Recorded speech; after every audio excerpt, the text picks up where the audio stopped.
Hey guys, Noel here, and it is Saturday night.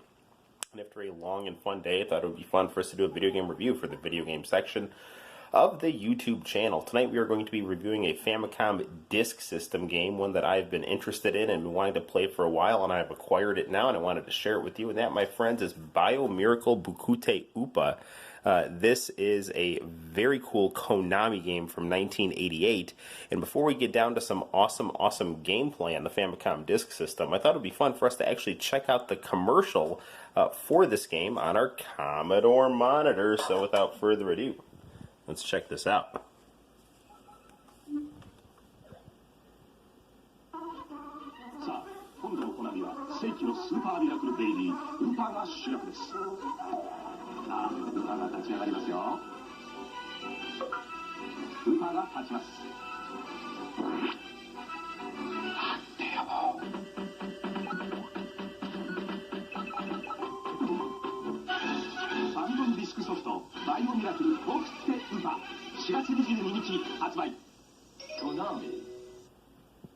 So I was talking to my friend Guy Gillionaire, who is a very accomplished YouTuber who lives in Japan, and he just did a very cool video on Goemon, which is another Konami game, and I was just telling him, like, I could listen to that Konami jingle for hours on end. That do-do-do Konami. Just fantastic. Okay, so without further ado, let's get down to some Oopa gameplay right here. So we'll set our camera up like so. Okay, and this right now is on disc side A, so we're going to actually, I'm going to turn up the volume a little bit, but not too much, and we're going to hit start, and we're going to be told to hit to side B. So we're going to pop the floppy disk out and hit it to side B. I love how Famicom disk system games look. They are just so beautiful.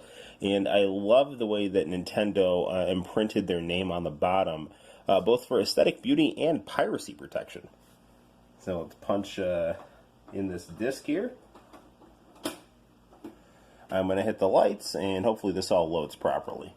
Disk system games have a tendency to be a little wonky, and Oopa is no exception here. My Mario 2, thank goodness, works fine. But I'm going to hit the lights, and we're at World 1-1.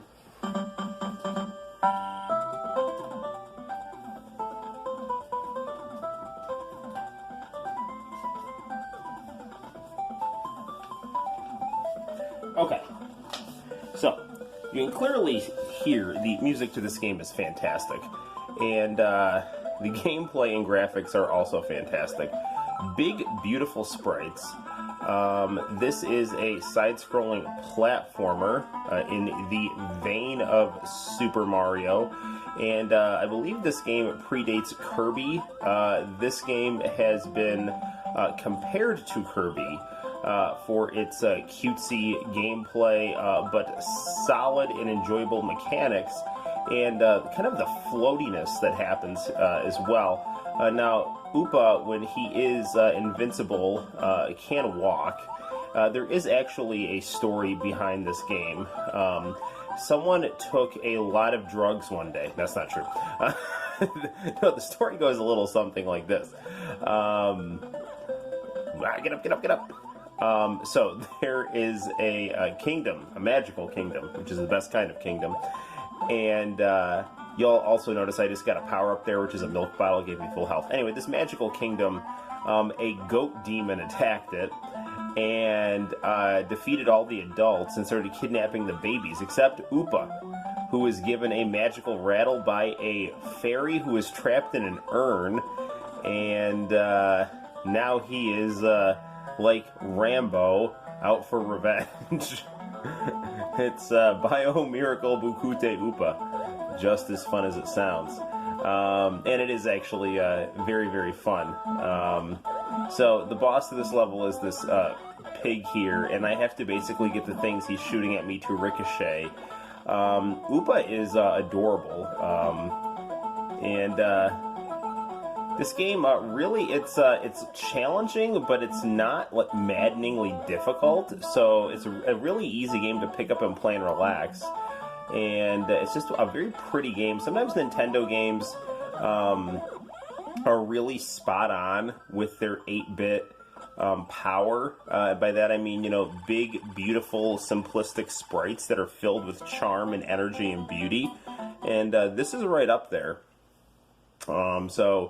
Konami, especially in the 1980s for Nintendo, I mean, they were something like what was the Squaresoft of my generation's PlayStation 1. Whenever Squaresoft came out with a game, you knew it was going to be good. It was always good. It was always unique. It was always special. It was always of a very high quality. And Konami, for the original Nintendo or the Famicom, was no different. Lots of phenomenal games that Konami came out with, like Twin Bee and Metal Gear and Gradius and darn it, and Goemon and Castlevania. So just lots of awesome stuff. And like we heard, all of their commercials were accompanied by that heartwarming and beautiful and charming jingle that goes "Bididoo Konami." So great stuff. Now lots of people are upset with Konami because they've adopted, I guess, some fairly draconian policies when dealing with their game developer employees, causing a lot of them to leave and go the independent route. And really, there's less focus on gaming and more focus on things that are profitable, like gambling. So lots of video game themed pachinko machines rather than quality video game titles. Now that said, Konami is releasing the PC Engine Mini, which is going to have Snatcher and a Rondo of Blood on it, which is very exciting. Another person who I've been lucky enough to become acquaintances with on YouTube is Kid Show Ryuken, and I actually bought 2 games from him, Cutie Suzuki for the Sega Mega Drive, and the Dragon Ball platformer game that was released in the US, but I got the Famicom version. And where the heck was I even going with this? When I started talking about Kid Show Ryuken, I just beat this level here. Kid Show Ryuken's a cool guy. What the hell was I talking about? I'm sure it'll come to me. I'm sorry. I started getting sidetracked about all the games that I'm waiting in the mail for Kid Show Ryuken. Alright. Hang on. Anyway, if you're not watching Kid Show Ryuken's channel, you should. He's got great footage of him going around and shopping in Akihabara. So this is like a Dig Dug level. Lots of mixture between different styles of gameplay within the spectrum of, 8-bit adventure play here. So now we're back to platforming. We did kind of a Dig Dug style level, but actually that level is a lot more fun than Dig Dug. I actually don't really like Dig Dug that much. I don't dislike it. When Stranger Things Season 2 came out, I was like, I gotta really revisit Dig Dug, and I'm like, nah, I'm still not good at this, Like, I tried. I whenever I do my laundry, before I, get a house with a washing machine in it, I'd always go to this arcade that had Donkey Kong 3, and a bunch of other 80s arcade games, and Donkey Kong 3 was the game that I loved more out of anything else on that cabinet, and I just, darn it. And after I started watching Stranger Things Season 2, I'm like, oh man, I gotta start playing some Dig Dug on this thing, and I'm like, nah, I'm still not good at it. Maybe I put more time into it. I'm not saying Dig Dug's bad, I'm just saying Donkey Kong 3 is better, in my opinion, so. And I was very happy when I bought my Famicom. My first game on it was Donkey Kong 3. Still trying to remember why I started talking about Kid Show Ryuken. Probably had something to do with Rondo of Blood or something like that. Snatcher, I don't know. Oh, I know why. Because I had asked him to buy me a PC Engine and I was joking that it better be yellowed with cigarette burns in it and shrink wrapped, because he'll find these like kind of consoles like that on his channel. So I think that was my original point for bringing him up. So, but yeah, the PC Engine Mini looks amazing, and I'm excited. Darn it, not excited that I lost that life there. We got a game over. Darn it, that was level 3. Let's continue. Okay, but now we're back to World 1-1, so we'll, we'll see what we can do here, but, if we wrap this up, don't be surprised. But this game is just a lot of fun to play. Hopefully you're having fun watching it.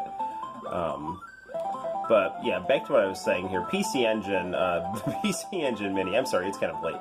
PC Engine Mini looks very, very good, and, Konami is seeming to get their act together a little bit with the PC Engine Mini. That's why I brought up the PC Engine Mini, was because Konami is releasing it. So they're not all just apparently pachinko parlors and bullying their Japanese employees. So they're also releasing the PC Engine Mini, which is going to have Snatcher and Castlevania Rondo of Blood on it. So yeah, I told Kid Shoryuken to.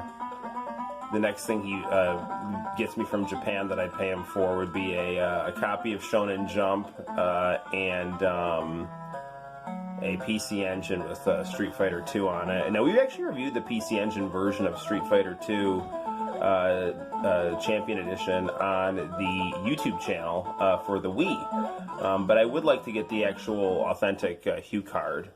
And I did actually just get a new laptop, so I'm going to try to get a emulator for TurboGrafx CD and actually try to do a review of Cosmic Fantasy 2, because I have the CD of Cosmic Fantasy 2, I just don't have anything to play it on. And Cosmic Fantasy 2 is a great RPG. It's very well made, beautiful anime graphics, great soundtrack, very cool story. Very ahead of its time in many ways. Kind of sci-fi mixed with fantasy. A lot of what we get to see in the 90s Final Fantasies, the late 90s Final Fantasies, was being done in Cosmic Fantasy. So it's a very, very good game that not a lot of people have had the privilege of playing, and I highly, highly recommend it. It was one of Working Design's, really big early games, and it's definitely worth a look. And check it out. So let me try to ricochet some of these guys up here. We'll just wrap up this review after this boss fight here. There's no need to see me repeat these 2 levels here, but I think this level is very fun, and it gives you a good feel for the game. So we'll just see if we can knock this guy out right here. So a la Twin Bee, our power-ups kind of change in this game. If you've ever played Twin Bee, which we do have a review of on the channel for the Famicom, you'll notice that, and you need to watch Guy Jillionaire's Twin Bee video if you haven't already. Your power-ups will shift. So 1 second you'll get one power-up, and then it will change color, and it actually does something different than the original color. So we're getting a little bit of that in this game as well. I like how Upa's expressions change based on what he's doing. Now, this game actually was re-released for the Famicom on cartridge with an easy mode, but the downside to it is that the floppy disks for the Famicom disk system have really a lot better sound quality than the Famicom cartridges.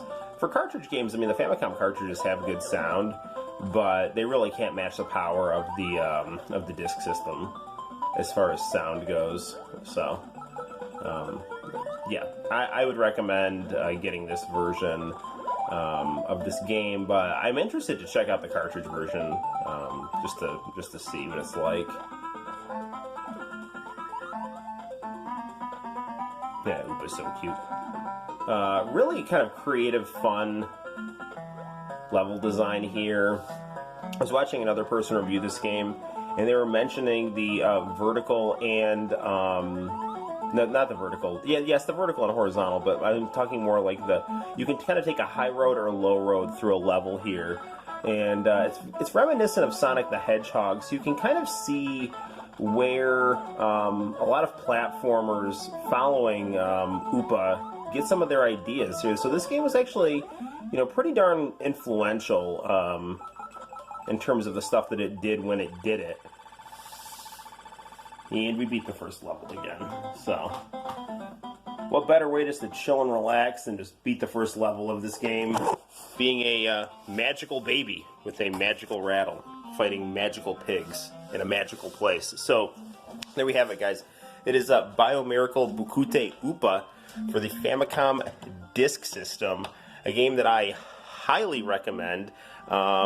Check this game out, and if you can get a version with the actual disc cover, get it. It's I love the packaging. The Famicom Disk System games are very, very beautiful and very charming. Until next time, guys, my name's Noel. You take care and play lots of Famicom Disk System. Bye-bye.